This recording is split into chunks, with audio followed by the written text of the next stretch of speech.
Greetings of the day dear friend, this is Hamesh Raja और आज मैं आपके सामने टॉपिक रखने वाला हूँ comparative criticism, the criticism of comparison.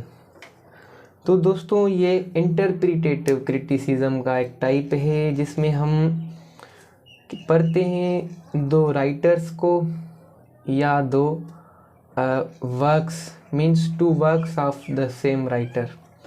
अब आप बात समझ लीजिएगा, two writers are the works of are the two works of same writer. एक ही राइटर के दो वर्क्स को कंपेयर करते हैं या दो अलग अलग राइटर्स को कंपेयर करते हैं। तो दोस्तों ये मॉडर्न मीन्स क्रिटिसिज्म है जिसमें हम क्या करते हैं, कंपैरिजन करके दो राइटर्स को कंपैरिजन करके हम अंदाज़ा लगाते हैं कि एक राइटर कितना जीनियस है, एक राइटर कितना रिनोड है, कितना अच्छा है, उसकी क्वालिटी कितनी अच्छी है, कितना परफेक्ट राइटर है, कौन कौन से एलिमेंट्स जो उसमें परफेक्ट हैं जो दूसरे राइटर में नहीं है। अब इस हिसाब से एक कोट है कि compares should be compared, means उन लोगों को हम कंपेयर करना चाहिए जो कंपेयर किए जा सकते हैं। जैसे कि मैं एक क्रिकेट मैच देखता हूँ, उसमें एक मीन्स बैट्समैन को बॉलर से कंपेयर नहीं करूँगा, बॉलर को अंपायर से कंपेयर नहीं करूँगा, मीन्स अंपायर को मैं फील्डमैन से कंपेयर नहीं करूँगा, लेग अंपायर से कंपेयर नहीं करूँगा। क्यों? क्योंकि उन सब की फील्ड्स अलग हैं। तो हम राइटर भी उन राइटर्स को कंपेयर करते हैं जो सेम सब्जेक्ट मैटर पे लिखते हैं। हो सकता है सेम एज के हों, हो सकता है उन सब का यानरा सेम हो, मीन्स ड्रामाटिस्ट है तो ड्रामाटिस्ट से कंपेयर करेंगे, पोएट है तो पोएट से कंपेयर करेंगे। ठीक है दोस्तों, उनका यानरा सेम होना चाहिए, एज सेम होनी चाहिए और मीन्स सेम प्रॉब्लम्स में लिखते हो। अगर एक राइटर मीन्स एक किस्म का हमारा रोमांटिक पोएट है और हम उसको कंपेयर कर रहे हैं क्लासिक पोएट से, ये भी ठीक नहीं है। तो same subject matter, same genre और same problems of life means जिस पे वो सेम ही तरीके से लिखते हो।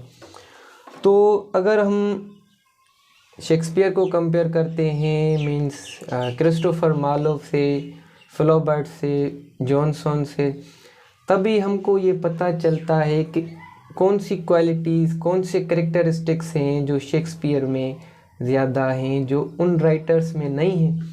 तभी हमको पता चलता है कि Shakespeare is a great writer, क्योंकि उन सब का सब्जेक्ट मैटर एक ही होता था, वो सेम ही सब्जेक्ट पे लिखते थे। ठीक है दोस्तों, तो सेम कंडीशंस उन सब की थी, मीन्स सेम फैक्टर्स उस पर अप्लाई किए जा सकते हैं। अब हम लॉर्ड टेनिसन को कंपेयर करते हैं रॉबर्ट ब्राउनिंग से, क्योंकि वो सेम ही एज से ताल्लुक़ रखते थे। तो हम सेम एज से, सेम मीन्स कंडीशंस में, सेम फैक्टर्स में रहने वालों को कंपेयर करते हैं, राइटर्स को कंपेयर करते हैं। हम उनकी जीनियस को मालूम करते हैं कि वो कितने जीनियस हैं, to know more about the writer. अब हमको राइटर के बारे में उसकी जो फैक्टर्स अप्लाई होते हैं उस पे हम उसको शार्पली मीन्स एक किस्म से डीपली हम उसकी स्टडी करते हैं, क्योंकि उसकी स्टडी करने के बाद हमको मीन्स उस पर्सनालिटी से, उस राइटर की पर्सनालिटी से दूसरे राइटर की पर्सनालिटी को कंपेयर करते हैं। तो मीन्स कंपेयर करके हम उसके वर्क्स को बेहतर जान सकते हैं। तो ये कंपेरेटिव क्रिटिसिज्म में, कंपेरेटिव क्रिटिसिज्म का एक किस्म का मेरिट है, एक किस्म का फ़ायदा है।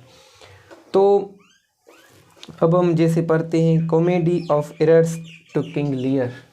ठीक है, मीन्स जो भी किंग लियर में मीन्स एरर्स वगैरह होते हैं, फॉल्ट्स होते हैं, हम उसको मीन्स पढ़ते हैं। तो ये कंपैरिजन हम करते हैं, जैसे जॉन कीट्स का कंपैरिजन करते हैं शेक्सपियर से।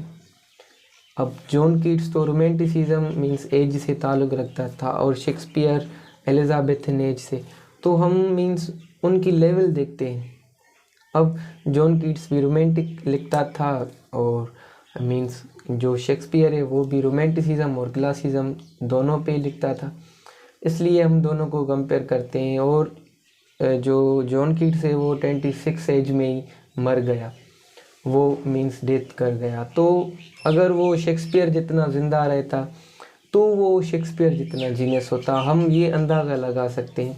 इसलिए हम ऐसे राइटर्स को कंपेयर करते हैं। तो compares should be compared, not everyone should be compared to anyone. Thank you for watching.